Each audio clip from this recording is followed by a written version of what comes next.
Hello everyone and welcome back to the Miskatonic. We are here at the New Orleans Outpost 48F collection facility. Fear the Goo. Let's check this out. Charlotte Lestrange. Fear the Goo. Written in goo. What goo should I be fearing? Should I fear the goo the fear the goo sign is written in? Lizzy of Dunwich. Maybe it's peanut butter. Humans are allergic, right? Only the ones who hate deliciousness. Nope, I think this is a warning about the same goo it's written in. Can't be that dangerous then if the warner preferred using it over, a pen. Maybe he has no pen. Maybe his pen is goo. Maybe that's why he's so afraidy. Because of pen goo. I guess there's only one way to find out. Let's keep going. Oh, Jesus. It's a lot of goo. The goo room. There's a lot of it. That's a lot of goo. Extraction facility. Initially we thought the signs were overkill, the Miskatonic already being notorious for its anal retentive approach to the supernatural. Alas, after several decades and several thousand casualties, we learned that the most dangerous thing in our work was a wandering mind.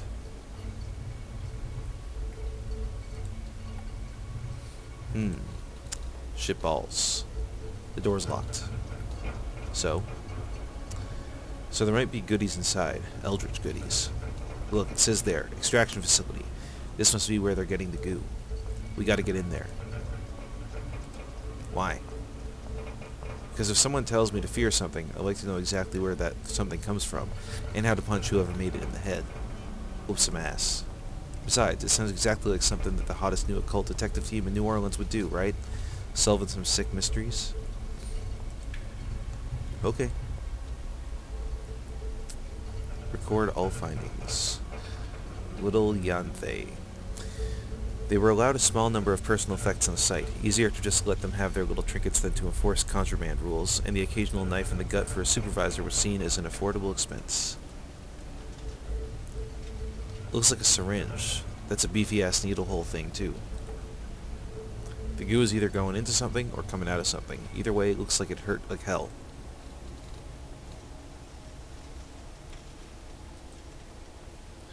Looks like a poster of Innsmouth, home of the Deep Ones. Maybe that's where whoever lived here was from. What's a Deep One? They were this race of fishy, froggy folks that lived in this underwater city off the coast of Innsmouth.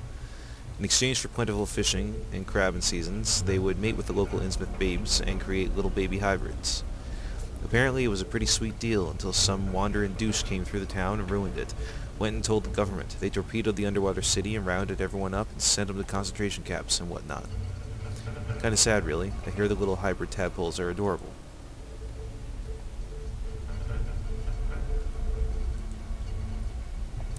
Some sort of manifesto. April 9th, half gallon. His name was Daniel. April 10th, 2 gallon. Told me to give her locket to her lover. April 11th, 1 gallon. He was still alive. What have I done? And then it stops. Okay. This is going places. It looks like a diary. Each night my darling wife, hidden deep in the back room of an Orleansian brothel, prays to her goddess shoved Groth.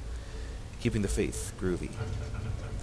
That we might find a new home, that I might find work much less dreadful. She is becoming too large to convincingly lie that she is carrying a human child, so we must gather our pennies and leave soon.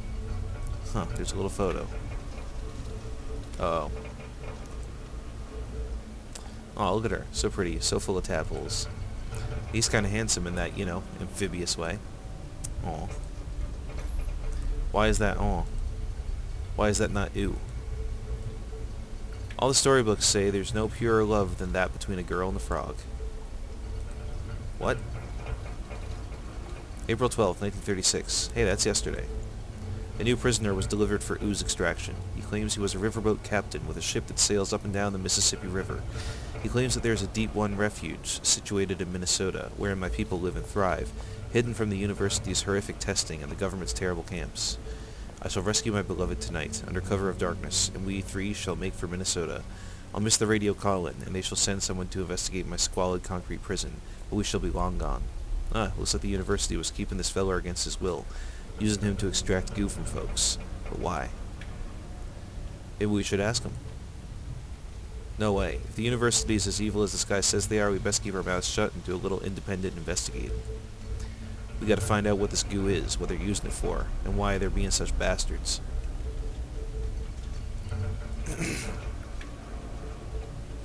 Holding cell.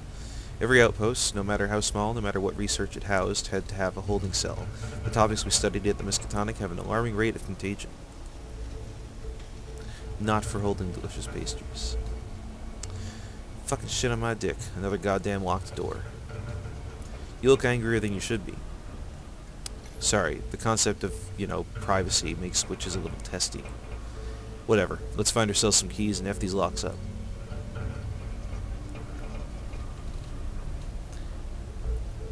Okay. Dead Randy, the sexy necromancer. What the fuck? Are those the super rare Dead Randy monogamy art covers? How did he get these? These are ultra banned all across America. We gotta take these. What? Dead Randy, the sexy necromancer? It's this cute little incubus that runs around saving zombie girls after the world ends. And then boning them. This story arc was written by my first coven den mother, Agnes G. Williker. It's a story of how this succubus girl, this purple girl here, wants Dead Randy all to herself, but while they're all mutual, Dead Randy gets sad that he's not boning mad dames, and him and the succubus girl learn that love should be shared with everyone, not saved for individuals. It's adorable. Why'd humans ban it? The same reason they ban everything. Folks are getting too cheerful. Promoting cultist ideologies, they said. Not sure how love everyone you can and don't be a douche is considered the same as, let's get Cthulhu to F up the world. But whatever. Plus, I guess Dead Randy's pretty rampant in this series. Hard to get that love everyone message across in a story about a nymphomaniacal blue midget without getting, vigorous. But the message was so awesome, completely true to our cult's mantra, and everyone in Chesuncook thought us witches were pretty groovy after these stories came out. Preach love and compassion, for the universe offers neither. They put that as our town motto after Miss Agnes wrote this series. Come on, he's got to have the hard copies somewhere. The girls in the coven will shit their minds when they hear what I've found.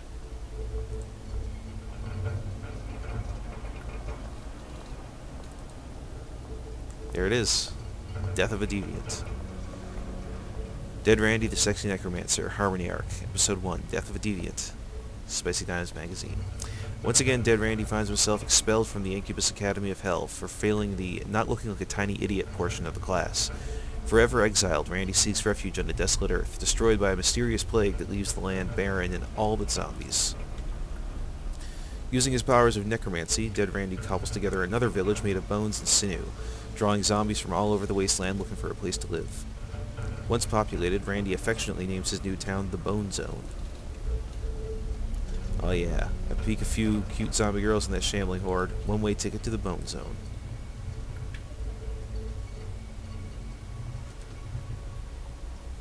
Damsel in Decay. Dead Randy, the Sexy Necromancer, Harmony Arc, Episode 2, Damsel in Decay.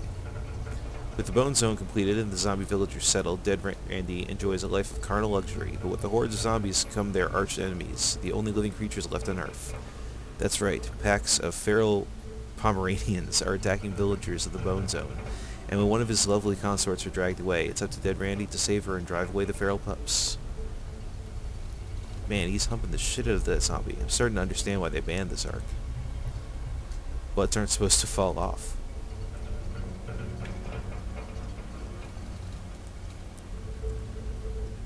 Polyamorous Pollyanna. Dead Randy, the Sexy Necromancer, Harmony Arc, Episode 3, Polyamorous Pollyanna. A new visitor from the underworld arrives in the Bone Zone, a salacious succubus named Sally. Marveled by his accomplishments, Sally becomes enamored with Dead Randy, demanding that the pair revoke their demonic job descriptions and become mutual lovers.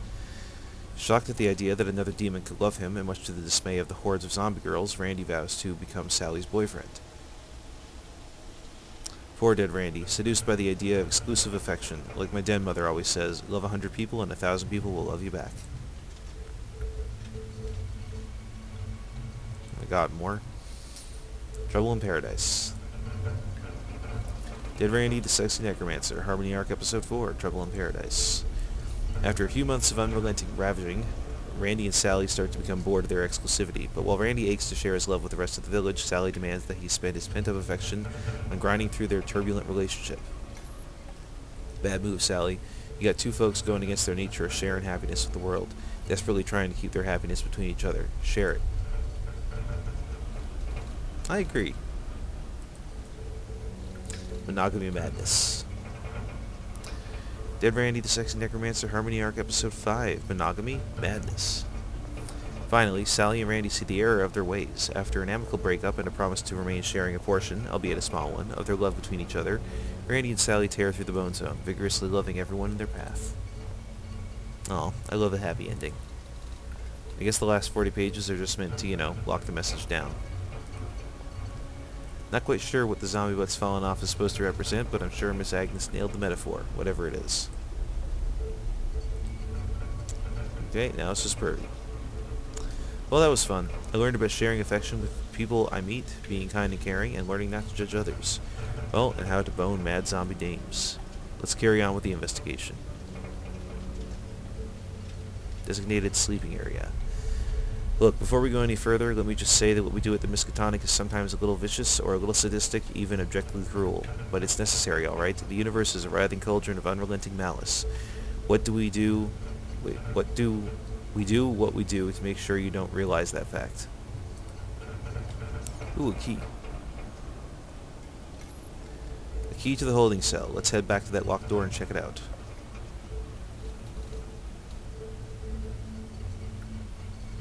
Success. Now let's find out where this goo's coming from. Ooh, it's a brain. Oh. What's that? It's a brain. A human one. With holes in it. Don't humans need their brains? Yeah. Yeah, they do. There's got to be an explanation for this. The university's stealing brains to extract weird orange brain goo out of them? I mean, why? What's the point? This is probably why they didn't want us in here. Because of brain goo experiments. Yeah. We're gonna have to play it cool, figure out who we can trust at the university, and ask them some questions. Well, Roman's been there a while, and I know I can trust a fellow witch. And you can trust a fellow Lizzy. Exactly. That's like half the faculty right there. Besides, I'm sure there's a reasonable explanation for all this. We just gotta be careful not to get fired for insubordination or treason or whatever. Come on, partner. Let's go do us some sleuthing back at home base.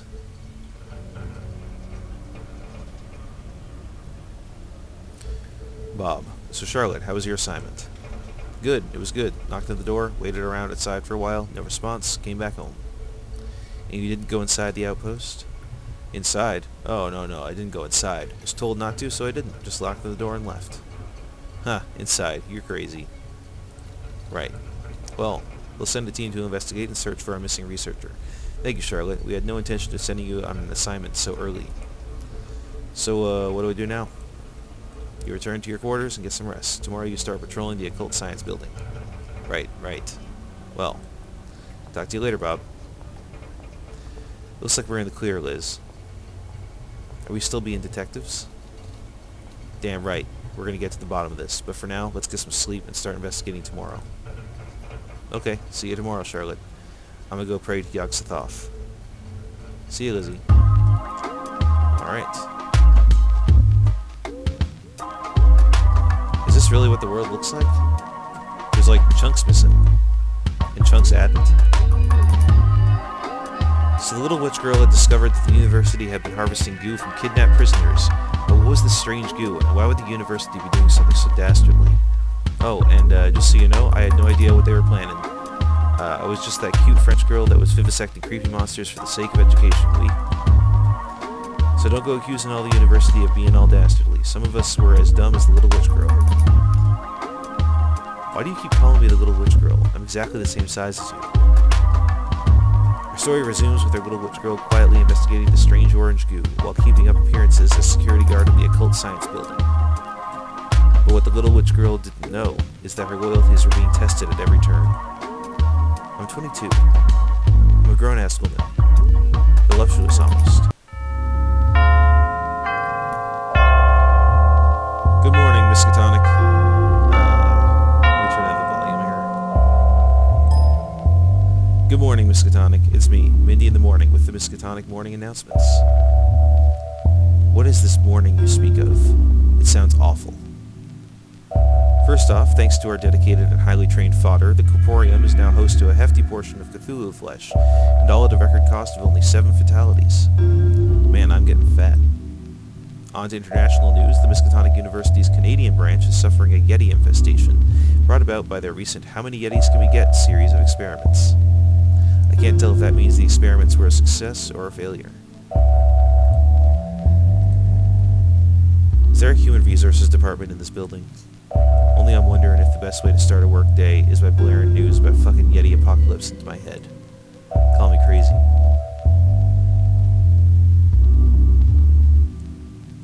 Oh hey Lizzy, how it's going?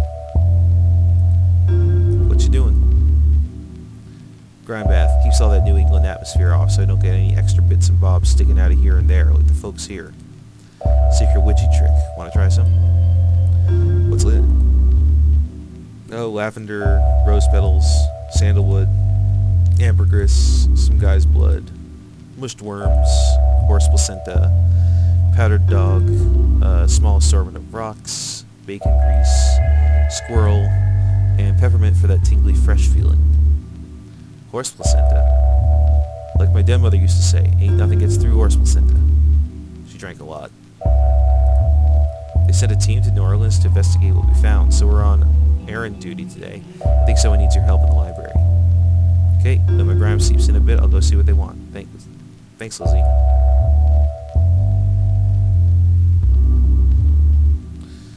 Alright, I think I'm going to leave it here for today.